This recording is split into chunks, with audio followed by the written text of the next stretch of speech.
God is a God of beauty, El Señor es un and Señor de belleza y nos lo muestra a través de la música, ciertamente. Y es un regalo para todos nosotros. Vayan de vuelta, por favor, a Lucas capítulo 15. Como lo dije la semana pasada, siempre cubro un par de versículos, pero estos días estamos intentando cubrir partes más largas de la Escritura. Y quiero llevarles de vuelta al capítulo 15 de Lucas, uno de los capítulos más poderosos en toda la Escritura.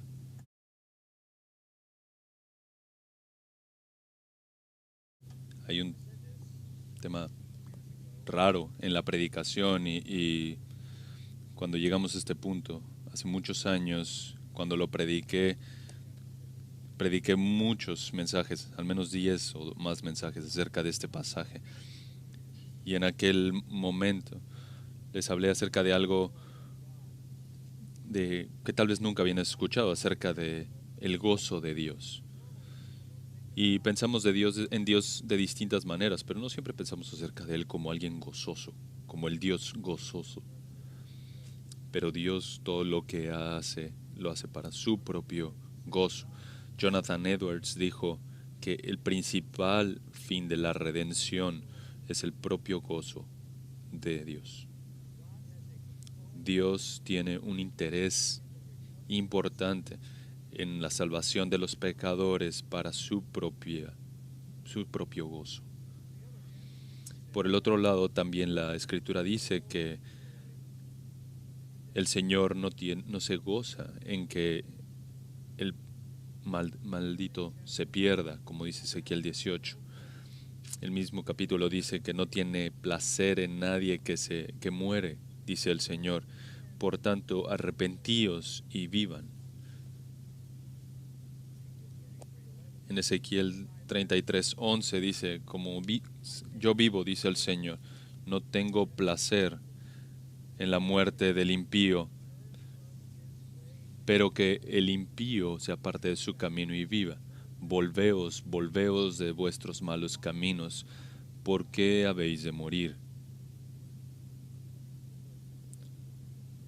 No hay placer en la muerte del impío, pero Dios encuentra gozo en el arrepentimiento y la salvación de los pecadores. Mira Deuteronomio capítulo 30. Porque el Señor se regocijará sobre ti cuando tú obedezcas estos mandatos escritos en la ley. Y si te vuelves al Señor tu Dios con todo tu corazón y con toda tu alma.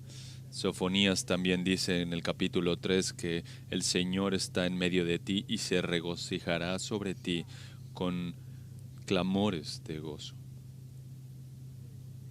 Realmente no pensamos en Dios como alguien que clama de gozo. Pero eso es lo que nos muestra Lucas capítulo 15, acerca del gozo de Dios en la salvación de los pecadores. En el versículo 1 del capítulo 15 de Lucas, nos muestra que todos los recaudadores de impuestos y los pecadores se acercaban a Jesús para escucharle, para oírle. Todos los pecadores, todos los abandonados. La élite espiritual están mencionados en el siguiente versículo. Los fariseos y los escribas murmuraban diciendo, este recibe a los pecadores y come con ellos. Aquellos fariseos que se creían justos rechazaban y detestaban a aquellos que clasificaban como pecadores. Les llamaban impíos y pensaban que ellos eran verdaderamente justos y su desdén en contra de esos pecadores era el mismo desdén de Dios. Pero ellos creían que eran los representantes de Dios en el mundo y expresaban las virtudes de Dios según ellos y estaban seguros de que Dios no tenía más que desdén por los pecadores. Y la respuesta de nuestro Señor a ellos en este capítulo es que ciertamente no conocían a Dios. Estaban tan lejos de Dios que no entendían que el gozo de Dios está conectado a la salvación de los pecadores. Eso es de lo que trata este capítulo. Ellos no aman a Dios, no conocen a Dios, no lo representan. Están tan lejos de Dios como lo puedes estar. Y la respuesta de nuestro Señor a ellos es tan poderosa y es sobrecogedora.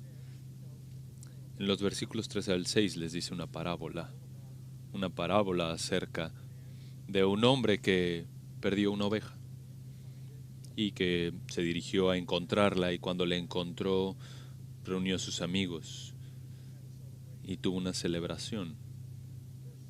En el versículo 7, la aplicación de estos versículos es la siguiente: os digo que de la misma manera habrá más gozo en el cielo por un pecador que se arrepiente que por 99 justos que no necesitan arrepentimiento. Y por cierto, esos 99 justos eran justos ciertamente solo a sus propios ojos. Él está diciendo, hay más gozo en el cielo cuando un pecador rechazado se arrepiente que cuando todos ustedes que se creen justos creen que no necesitan arrepentimiento. Dios no encuentra gozo en ustedes que se creen justos, porque los que se creen justos son tan malvados como lo puede ser. Después da otra historia en el versículo 8 acerca de una mujer que tiene 10 monedas de plata, y esto seguramente podría ser todos sus ahorros que aseguraban su futuro. Y pierde una de esas monedas valiosas y después la encuentra y llama a sus amigas y vecinas para que celebren con ella.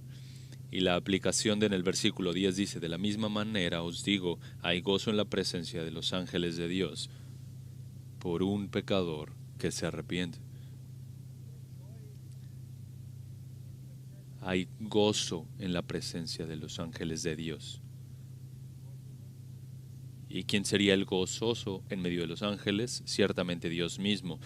Y los ángeles se unen a ese gozo de Dios. Cada vez que un pecador se arrepiente o que un pecador es rescatado, el cielo erupta en gozo.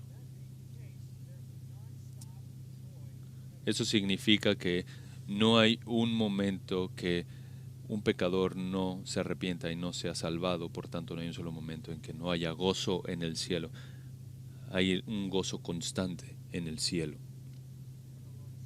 Lo que nuestro Señor está diciendo aquí es que vas a una fiesta porque alguien que encuentra una moneda, por alguien que encuentra una oveja, pero no te puedes gozar porque un pecador ha sido redimido.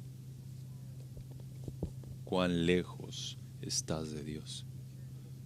¿Cuán materialista eres? Las historias realmente se unen en conjunto para despedazar a estos líderes que se creían justos en su propia justicia. ¿Cómo puedes gozarte en una moneda, en un animal, y no celebrar la salvación de un alma eterna?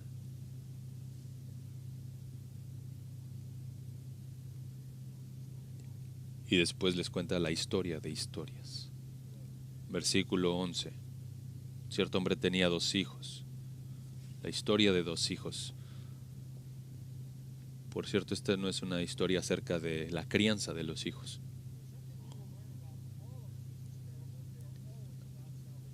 Lo que puedes aprender acerca de las parábolas de Jesús es que siempre tratan acerca de la salvación, y debes de saber algo acerca de la cultura judía. Y lo que dominaba la cultura judía es que había dos distinciones: humillación y honor.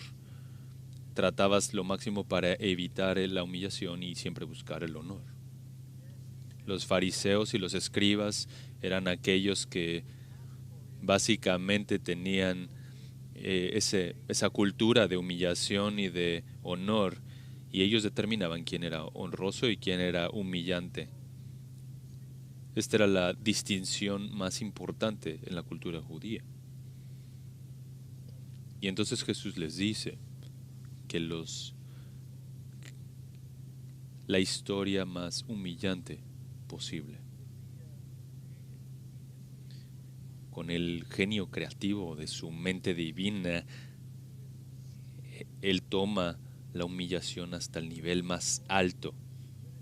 Esta es una historia que está completamente llena de humillación en cualquier parte. Y todo mundo en esta historia es humillado. Y conforme cuenta la historia,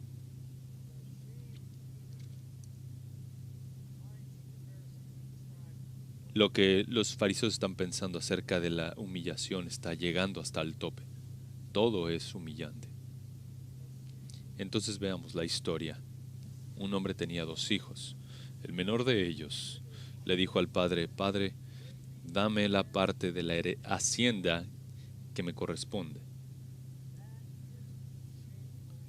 Esta es una petición humillante.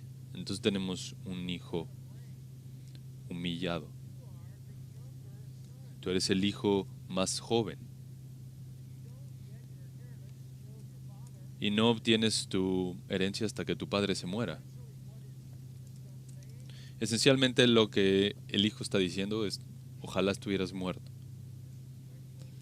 Sin respeto, odioso, egoísta, y los fariseos seguramente hubieran registrado vergüenza.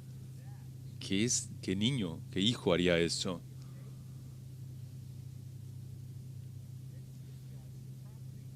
Pedir la hacienda, pedir su propiedad.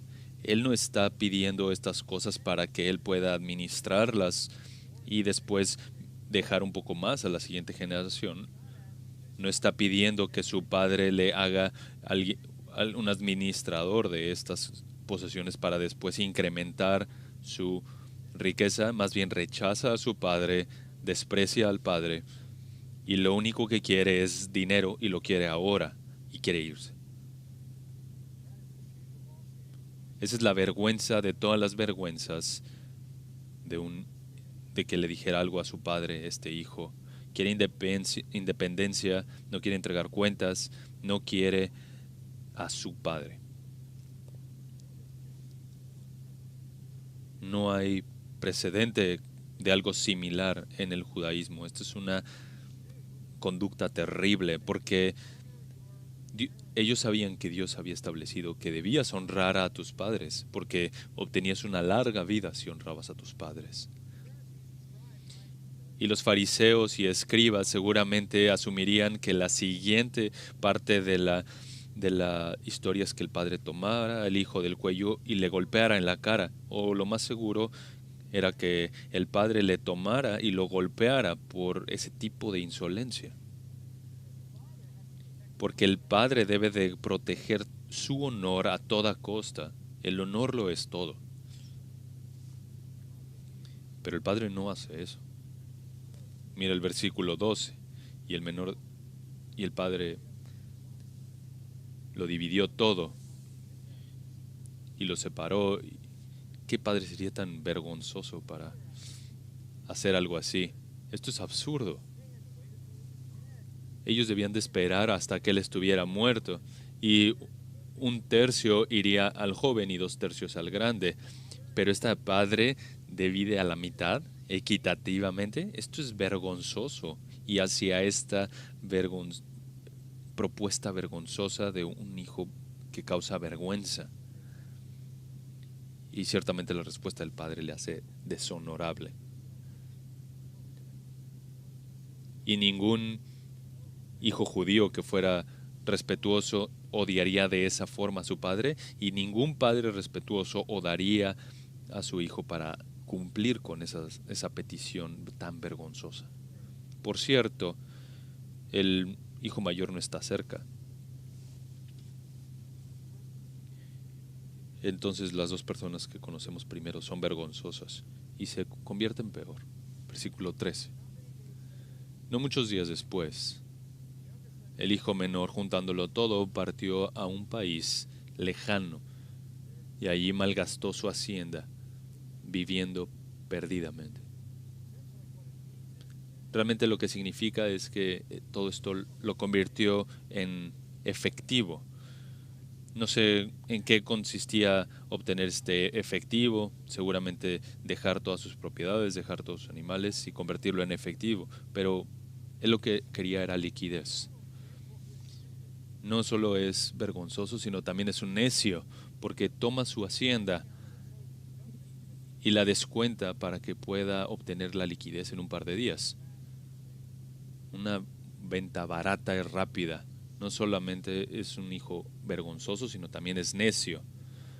Y se va a un país lejano. ¿Qué es un país lejano? Un país gentil. Y los judíos no querían ir con los gentiles. Ciertamente irían por necesidad, pero cuando regresaban solamente se sacudían la tierra de esa tierra. Pero ¿qué hubiera pasado? ¿Qué estuvieran pensando los fariseos y los escribas? Bueno, cuando el hijo se fue, entonces habría un funeral oficial y el padre diciendo en este funeral, este hijo no es mío. No solamente es vergonzoso y no solamente es necio, sino también es un pecador. Va a un país gentil y malgasta toda su hacienda viviendo perdidamente. Y ahora los escribas y los fariseos solamente están asombrados, porque ni siquiera pueden imaginarse a alguien tan necio. Es por eso que se le llama el hijo pródigo, porque es un hijo que abandonó todo. Él lo quería en ese momento, lo convirtió en liquidez y luego lo malgastó todo. ¿Qué era ese tipo de vida? ¿Perdida o viviendo perdidamente? Bueno, no puede, no tienes que imaginártelo mucho. Mira el versículo 30, mira lo que dice su hermano mayor. Dice que ha consumido tus bienes con rameras. Y ahora los fariseos están buscando oxígeno. Se quedaron sin respiración. Esto es la vida en el fondo de la vergüenza. Ahora el versículo 14, y cuando lo había gastado todo. Ah, bueno, eso también. No solamente lo convierte todo en efectivo, lo malgasta con prostitutas. Y él tenía control de ese efectivo, pero no tenía control de lo que venía después, de que vino un gran hambre en el país y comenzó a pasar necesidad. ¿Qué pasa en una gran hambre? Bueno, lo sabemos históricamente, que la gente come basura, comen animales muertos, comen sus sandalias. Tenía el control al inicio, pero ahora que la vida se ha vuelto en su contra, seguramente se dio cuenta que no estaba en control. Entonces se fue y se acercó y se escondió. Literal dice que se convirtió en alguien que está pidiendo, alguien que ruega. Y podemos imaginarnos que aquel a que se acercó simplemente quería deshacerse de él y lo mandó a sus campos a apacentar cerdos. Esa sería la vergüenza de las vergüenzas, porque los cerdos eran animales sucios o no limpios y ni siquiera le daban paga, ni siquiera le daban nada.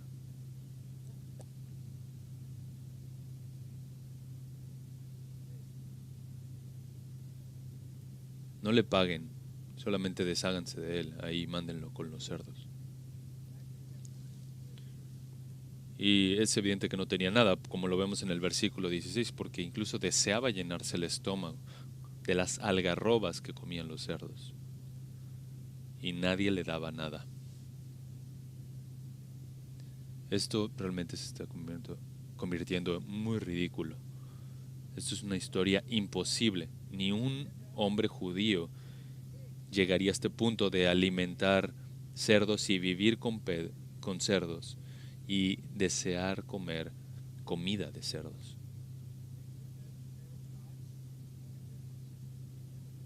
Ciertamente estas algarrobas podían ser comida por los cerdos, pero el sistema digestivo del hombre no podría digerirlo.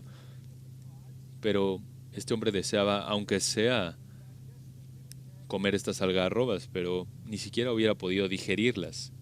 Entonces está viviendo con cerdos.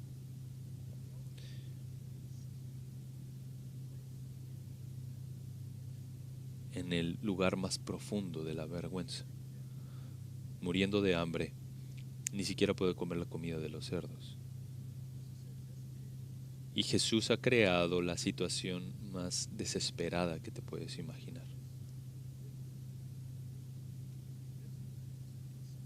¿Quién es este? ¿Quién es este hijo?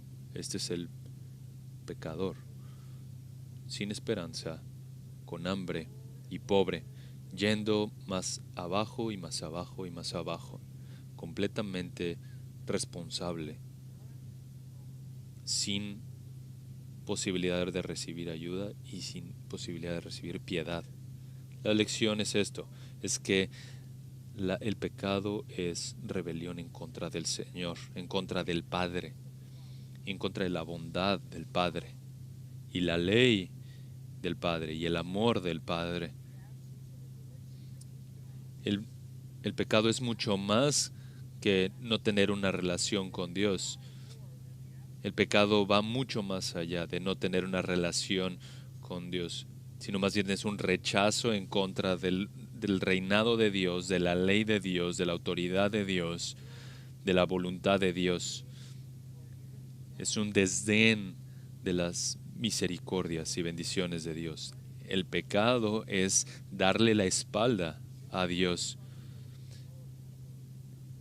rechazando toda entrega de cuentas, rechazando toda responsabilidad e irse a un lugar en donde le odias, en lugar de amarle y deshonrarle y tomar todos sus regalos de amor y destruirlos e invertirlos en todos tus deseos pecaminosos. Es huir e irte lo más lejos de Dios de lo que puedas y gastarlo todo en tus lujurias.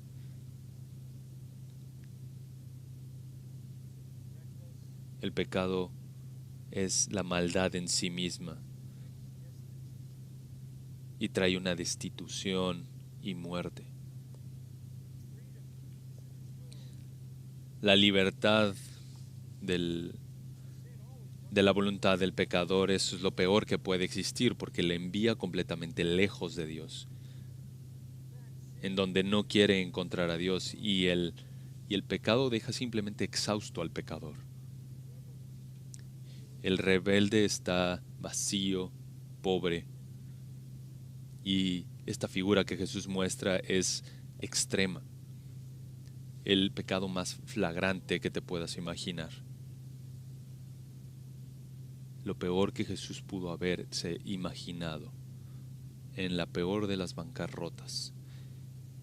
Entonces Jesús inventa al peor de los pecadores. Y entonces la historia continúa. Ahora en el versículo 17 comienza otro aspecto de la vergüenza y diciendo, entonces volviendo en sí, bueno, ahí hay un poco de esperanza, que volvió en sí, dijo, ¿cuántos de los trabajadores de mi padre tienen pan de sobra, pero yo aquí perezco de hambre?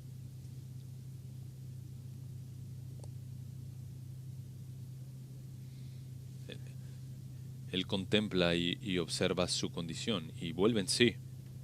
Fue un hombre honesto en ese momento y se dio cuenta hasta dónde había llegado. A la orilla de la muerte, con nadie que le ayudara. Y entonces piensa acerca de su padre. Y entiende que su padre tiene más de lo necesario incluso. Tiene mucho de sobra y tiene mucho de sobra que se lo da incluso a los trabajadores, a los que tenían la posición más baja. Él se acuerda en la bondad de su padre y la generosidad de su padre y la compasión de su padre y recuerda que su padre es bondadoso.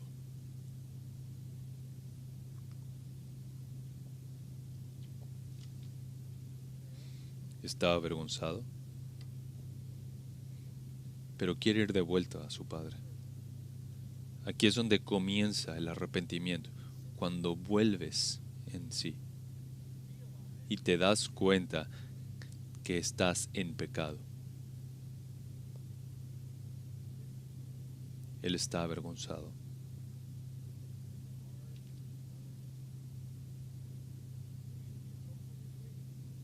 Tiene una reunión muy difícil que le espera, pero dice, me voy a levantar y voy a ir con mi padre. Y le diré, Padre, he pecado contra el cielo y ante ti. Esto es tan avergonzante. Está volviendo destituido. Debe de admitir que ha malgastado todo con prostitutas. Seguramente se lo dijo porque su hermano mayor lo sabía. Ahora tiene que volver y corregir las cosas. Entonces, de acuerdo a las familias judías o a la ley de las familias judías, él tenía que volver y trabajar muchos años, un trabajo duro a la paga de un sirviente, y entonces ganarse de vuelta todo lo que había malgastado. Y entonces debía estar décadas en la posición más baja. Esa era la única forma en el judaísmo realista para recuperar esa herencia. Él conoce que su pecado va más allá de su padre, porque le dice, Padre, he pecado contra el cielo y ante ti. Literalmente he pecado en el cielo. El cielo conoce y sabe de esto. Mi pecado está tan alto como el cielo.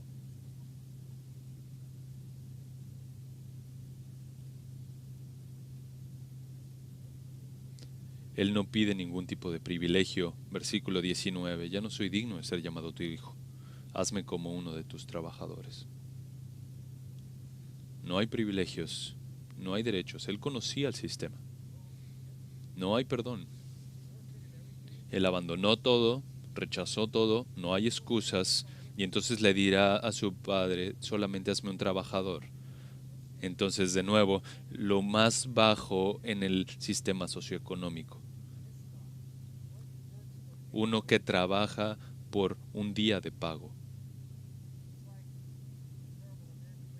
Es como aquel en Mateo 18 que dice a su señor que le debía una deuda impagable y le dice, te lo pagaré, porque eso es lo que debías de hacer, eso es lo que debías de hacer, pagar todo lo que debías. Y entonces aquí tenemos en Lucas 15 al pecador que viene a una desesperación absoluta y se ve a sí mismo y dice, no quiero estar aquí, tengo un padre que es generoso y bueno y tiene muchos recursos, recursos de sobra, y entonces se arrepiente y quiere reconciliación, pero también cree, y realmente lo cree porque eso es lo que le habían enseñado, que debe de ir de vuelta y para obtener una restitución debe de ganársela, debe de recuperar todo lo que había perdido, incluso si le tomaba toda la vida. Y los fariseos por fin dirían, bueno, por fin, algo no es vergonzoso. Eso es lo que debe de hacer este hombre. Él necesita ir de vuelta y ganárselo todo de vuelta. Este parece el primer momento honorable en la historia. Un hijo y un padre vergonzoso que están envueltos en completa vergüenza y por fin llega en sus sentidos, por fin reconoce a su padre y se da cuenta que debe de ganarse su camino de vuelta. Versículo 20. Leemos que se levantó y fue a su padre. Los rabinos seguramente decían, hay reconciliación solo si hay restitución. Entonces, ¿qué era lo que le esperaba cuando fuera con su padre? Distancia, abuso, castigo. Debía de ponerse listo para trabajar y tal vez si trabajaba lo suficiente, tal vez podías ganar tu camino de vuelta. Él esperaba que su padre había sido tan deshonrado que seguramente guardaba un poco de honor para no recibir a su hijo. Tal vez estar ahí a lo lejos de él para darle una óptica de cómo se sentía en su corazón y demostrarle que tú no eres mi hijo, tú me deshonraste, así que como padre me voy a asegurar de que tú restablezcas todo lo que gastaste. Seguramente le diría al hijo, besa mis pies, ponte para trabajar. Eso es lo que esperaban los fariseos y los escribas, pero mira lo que dice el versículo 20. Y cuando todavía estaba lejos, su padre lo vio y sintió compasión por él, y corrió y se echó sobre su cuello y lo besó. ¡Ay!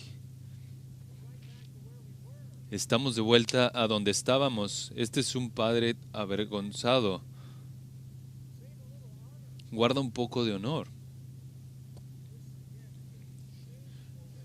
De nuevo, esto es una reconciliación vergonzosa. Un padre que ya ha sido avergonzado, que le dio libertad a un hijo malvado y que incluso se va a avergonzar más en la bienvenida que le da. Los detalles son importantes. Mira, cuando todavía estaba lejos su padre lo vio. ¿Quién estaba buscando a quién? Cuando su padre lo vio, todavía estaba lejos. ¿Estaba lejos de dónde? De la entrada de la villa. ¿Por qué? Porque su padre lo vio y su padre lo estaba buscando. Su padre sintió compasión de él. ¿Qué tan débil y ridículo es este padre? Tú no debes de sentir compasión por alguien así, debes de sentir desdén. Él se fue a vivir con puercos, vivía gastándolo todo, malgastándolo todo. Esto es tan vergonzoso, más allá de la comprensión. Y entonces el padre hace algo que realmente no se hace. El padre corrió.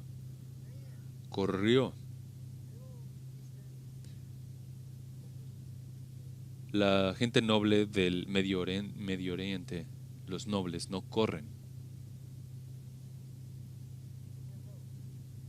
Ellos visten túnicas. Y la palabra para túnica es makbut. Y eso significa que no traes nada debajo. Y te das cuenta que si vas al Medio Oriente, la gente trae estas túnicas que le llegan hasta los pies. Ellos no corren. Ellos hacen el moonwalk.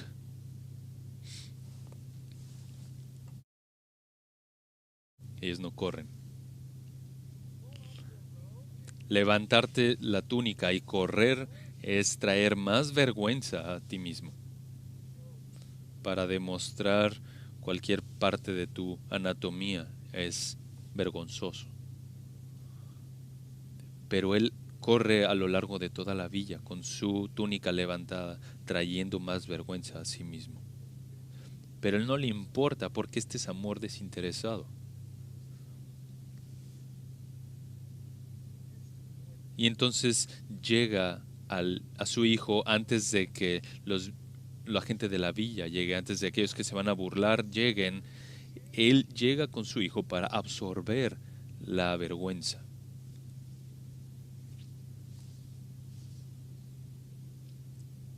Esta es una conducta impresionante. Y entonces le abraza. Huele a cerdo y aún lo abraza.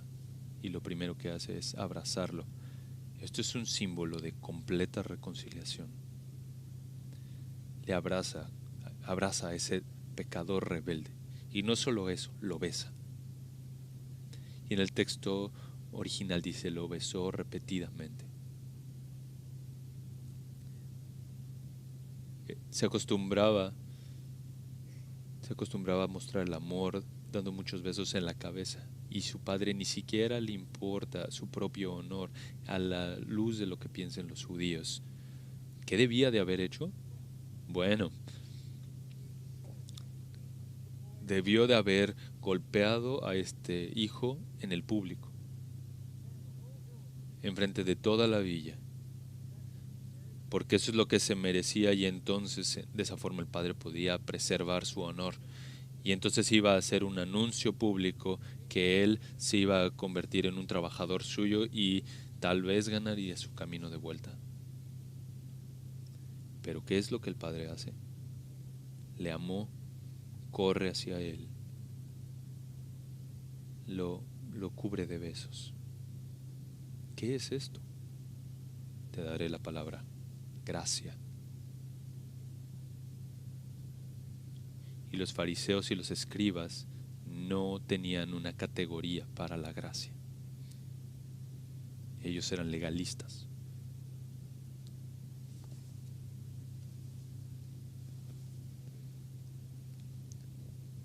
En este acto de gracia impresionante, dice en el versículo 21, mira: Padre, he pecado contra el cielo y ante ti. Ya no soy digno de ser llamado tu hijo.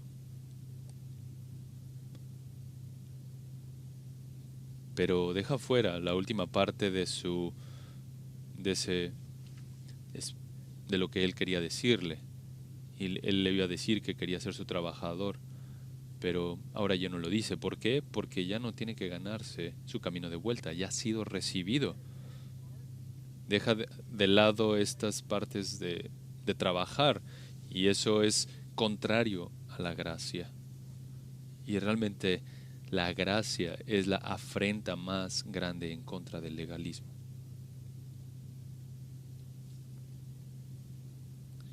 Están tan molestos. Y te da de vuelta al versículo 2, ¿verdad? Como dice que los escribas murmuraban. ¿Por qué? Porque este hombre recibía a los pecadores, y eso es lo que hizo justamente el padre del hijo pródigo. Le recibe, le ofrece reconciliación, restauración y perdón. Y es tan increíblemente evidente como lo vemos en el versículo 22. Pero el padre dijo a sus siervos: pronto traed la mejor ropa y vestidlo, poned un anillo en su mano y sandalas en sus pies, traed el becerro engordado, matadlo y comamos y regocijémonos. Bueno, esta es la tercera historia de celebración, ¿no lo es? ¿Qué podemos decir acerca de este padre? ¿Quién es este padre? Dios en Jesucristo, descendiendo del cielo al polvo de nuestras ciudades para salvar a los pecadores perdidos. Y Dios inicia la búsqueda. Él es quien busca, que encuentra al pecador siquiera antes de que el pecador pueda encontrar a Dios. Y el amor de Dios por el penitente es derramado y es pura gracia, sin ninguna de las obras. Y Dios encuentra su completo gozo en la salvación de un solo pecador que se arrepiente, para que todo el cielo erupte en gozo. Segunda de Corintios 5:11 dice que Dios en Cristo estaba reconciliando al mundo consigo mismo, no contándoles sus pecados. ¿Qué es eso? Eso es gracia. Ciertamente no estamos acostumbrados a ver a Dios así. No piensas en Dios como alguien feliz.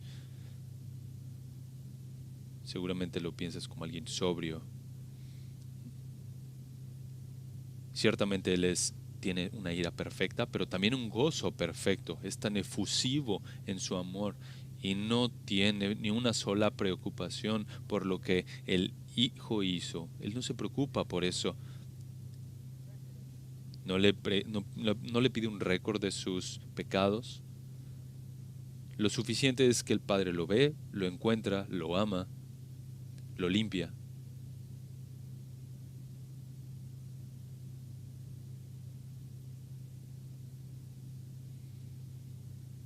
Esto solamente es gracia salvadora en todo su esplendor.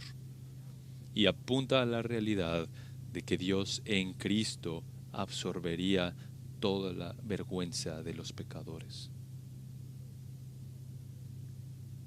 Él levantaría su túnica y se avergonzaría por correr a lo largo de toda la villa y abrazar a un pecador que huele mal y besar incluso su cabeza sin importar la vergüenza que esto implique.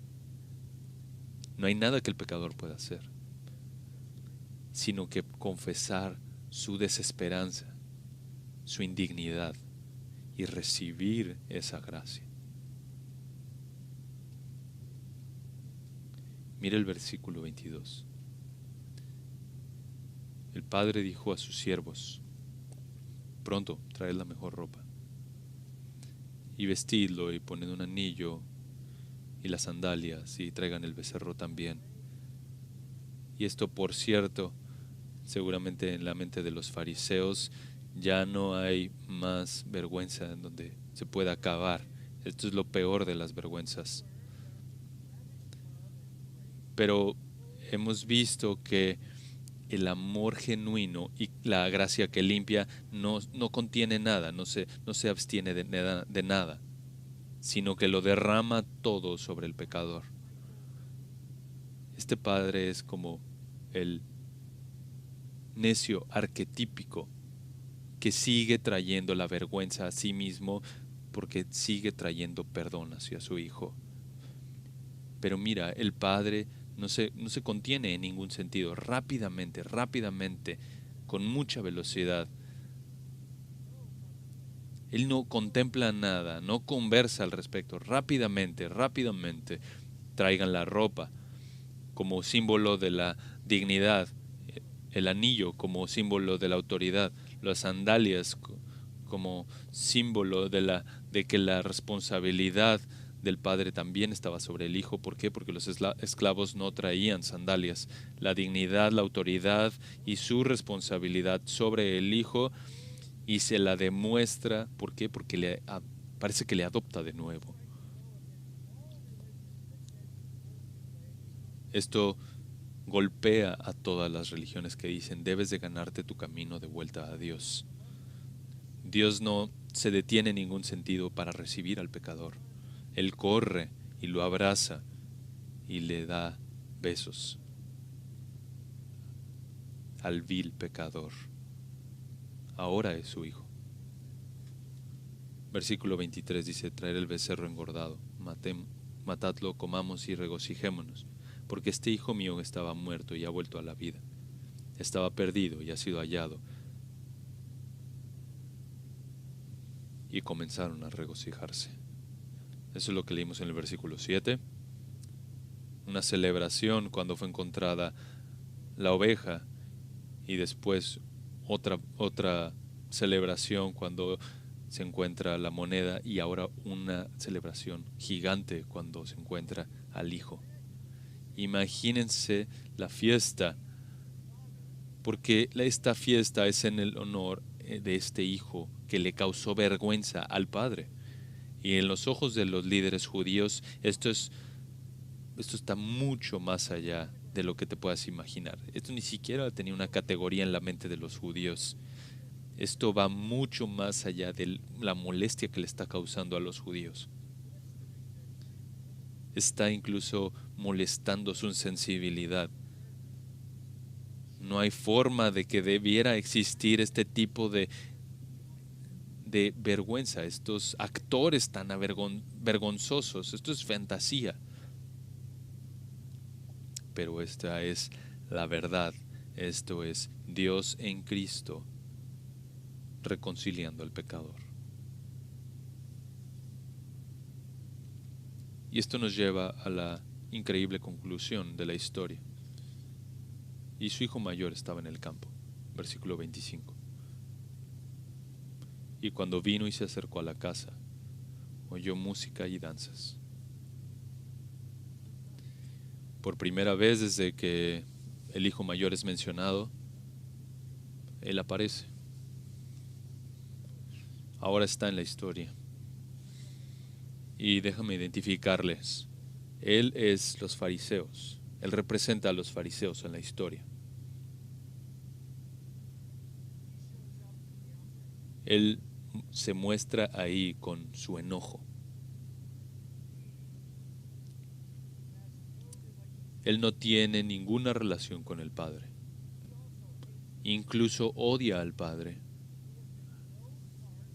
No ha sido parte de este plan, ni siquiera sabe lo que está pasando, lo que demuestra que no tiene una relación con su Padre y ni siquiera está ahí porque el Padre tampoco le invitó para que estuviera en ese evento que era histórico para la familia.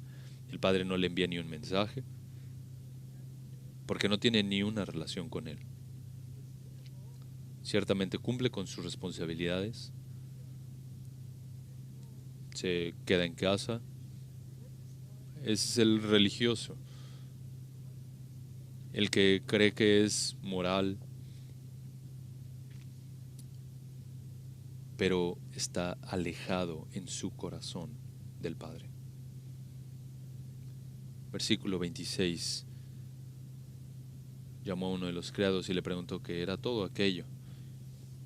Esto indica que no tiene relación con el Padre porque ni siquiera sabe lo que está pasando. Y él le dijo, tu hermano ha venido y tu padre ha matado el becerro engordado porque lo ha recibido sano y salvo. Sano y salvo, shalom en hebreo. Entonces, ¿cuál crees que es su respuesta? Versículo 28. Se enojó. Claro que se enojó. Él representa a los judíos, a los fariseos y a los escribas. No tiene categoría para la gracia.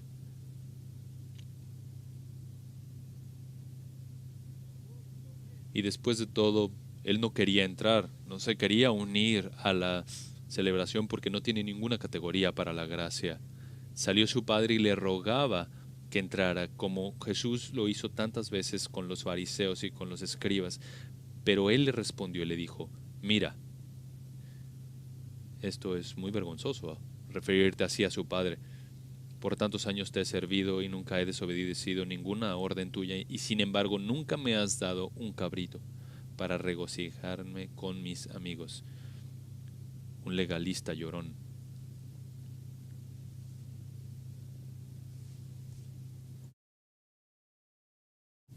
Tú ni siquiera has hecho esto por mí y yo aquí he estado.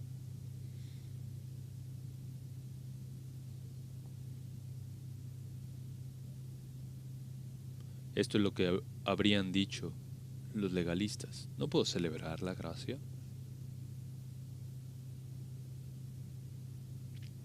Él no tuvo ninguna fiesta. ¿Por qué? Porque ni siquiera tenía una relación con su padre. No había un gozo mutuo. Pero el versículo 30 dice, pero cuando vino este hijo tuyo que ha consumido tus bienes con rameras, mataste para él el becerro engordado.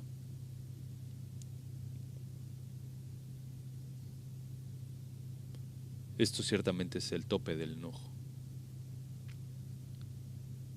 Mira cómo contesta el padre en el versículo 31 con tanta bondad. Hijo mío, tú siempre has estado conmigo y todo lo mío es tuyo. Esto es tan bondadoso. Le llama hijo. Tú siempre has estado aquí, todo esto ha estado aquí para ti. Todas las riquezas, todas las bendiciones han estado para ti. La salvación es ofrecida para dos tipos de pecadores, el extremo reprobado y el extremo legalista, y todos en medio de eso. Pero el legalista es el más difícil.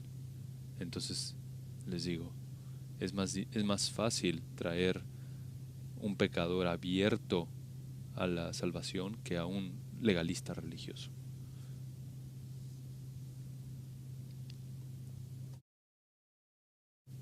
¿Qué es lo que le causa gozo al Señor? ¿Qué es lo que le causa gozo a Dios? Cuando 10,000 pecadores son salvados, no, cuando uno es salvado. Dios no está deteniendo su gozo, el cielo no está deteniendo su gozo, sino que siempre está gozándose porque la salvación y la redención tiene el propósito de traer gozo a Dios. Siempre ha estado ahí para ti. La gracia siempre ha estado ahí, pero nunca pudiste pasar de tu justicia propia. Tenemos que celebrar, versículo 32. Era necesario hacer fiesta y regocijarnos, porque este tu hermano estaba muerto y ha vuelto a la vida, estaba perdido y ha sido hallado. Esto parece ser como un fin incompleto, ¿no? No hay final, en cierto sentido, aquí.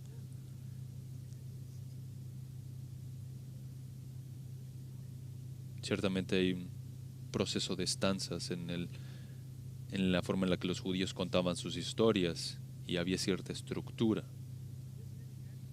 Y este fin realmente debería de tener 8 partes, pero se detiene en la séptima. Porque ese no es el fin. ¿Qué le pasó al hijo mayor? ¿Cuál fue su reacción?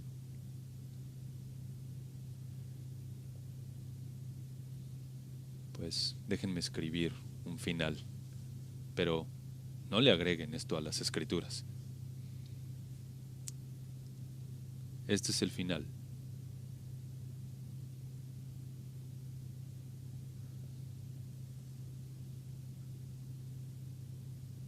Cuando el padre le dijo que había que celebrar, había que regocijarse por ese pecador perdido que fue encontrado, en ese momento, este es el final que yo le pongo. En cuanto escuchó esto, el hermano mayor se molestó al máximo. Tomó un pedazo de madera y golpeó a su padre hasta matarlo, enfrente de todos. Bueno, dices, eso es un poco extremo. Bueno, solo faltaban algunos meses de que ellos mataran a Cristo, de que lo clavaran en un madero. Y se gozarían porque habrían matado a este que ofrecía la gracia y preservaban, y entonces se gozaban en que preservaban su legalismo. Y entonces incluso decían que su sangre sea sobre nosotros. En el lenguaje de la parábola, el, el hijo está diciéndole al padre, tú eres malvado, alguien debe de detener toda tu conducta vergonzosa, yo lo haré. Y lo golpea hasta la muerte. Lo irónico es que el padre debía haber matado al hijo malvado, más bien es matado por ese hijo legalista. En el peor de los actos malvados, creyendo que era bueno, que era justo, pero aún así Dios, ese Salvador lleno de gracia, utiliza esa ejecución para proveer salvación a todos los pecadores. La historia termina en la cruz y ahí encontramos nuestra salvación, ¿no? Padre, damos gracias por tu palabra. Gracias por la grandeza de la Escritura y su poder, su veracidad, su trabajo penetrante en nuestras vidas. Damos gracias de que podemos reunirnos aquí para adorarte y estamos tan llenos de gozo y agradecimiento. Estamos tan agradecidos de que nos has encontrado y sabemos que el cielo se goza y aquí también queremos gozarnos porque la adoración es una celebración. La adoración es una celebración de la salvación y celebraremos la salvación que tú nos has dado porque somos pecadores indignos. Y Señor, es mi oración que la palabra de nuestro Señor alcance muchos corazones hoy, que muchos pecadores sean encontrados, traídos al arrepentimiento y abracen y sean besados y sean abrazados por ti con una cobertura de justicia como tus propios hijos. Gracias por comprarnos en la cruz. Y Padre, te damos gracias por la gloria de la resurrección que garantiza nuestra resurrección eterna también.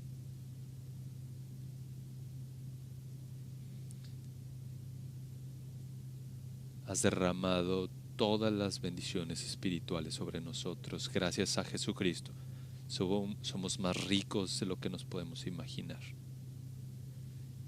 Hemos heredado todo lo que el cielo tiene, porque somos coherederos con Cristo, nuestro verdadero hermano. Nos gozamos en ello. Llena nuestros corazones de gozo en la salvación que nos has dado, y que nos unamos a la celebración celestial. Qué privilegio, Señor. Escucha nuestras oraciones y oramos en el nombre de nuestro Salvador. Amén.